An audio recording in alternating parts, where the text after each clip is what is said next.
പണക്കാരായ ആളുകൾ അവരുടെ സമ്പത്ത് കൊണ്ട് സദക്കയിൽ മുൻകടക്കുന്നു, അവരുടെ സമ്പത്ത് കൊണ്ട് ഉംറ ചെയ്യുന്നു, അവരുടെ സമ്പത്ത് കൊണ്ട് പരിശുദ്ധ മക്കയിലെത്തി ഹജ്ജ് ചെയ്യുന്നു.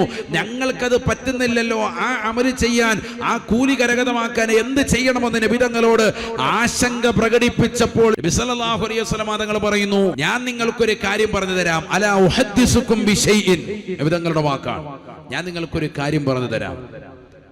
ഇൻ അഖദതും അദറക്തും മൻ സബഖകും, ഞാൻ ഈ പറയുന്ന കാര്യം നിങ്ങൾ മുറുകെ പിടിച്ചാൽ നിങ്ങൾ ഇപ്പോൾ പറഞ്ഞതാകുന്ന ഈ ആളുകളെക്കാൾ മുൻകടക്കാൻ പറ്റും, ഈ അമൽ മുറുകെ പിടിച്ചാൽ. അപ്പൊ എല്ലാവരും കാതുകൊടുത്തു, പാവങ്ങളായ സ്വഹാബത്ത് മുഴുവനും ശ്രദ്ധിച്ചു. നബി തങ്ങൾ പറഞ്ഞു, തുസബ്ബിഹൂന വ തുകബ്ബിറൂന വ തുഹമ്മിദൂന ഖൽഫ കുല്ലി സ്വലാത്തിൻ മഫ്റൂള 33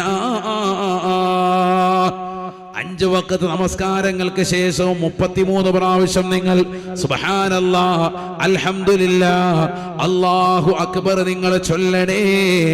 അവർ നേടിയെടുത്തതാകുന്ന പുണ്യത്തേക്കാൾ ഏതാണ് അവർ നേടിയെടുത്തത്? പരിശുദ്ധമായ മക്കത്തുൽ മുക്കറമയിൽ പോയി ചെയ്ത ഹജ്ജാണ്. ഏതാണ് അവർ നേടിയെടുത്തത്?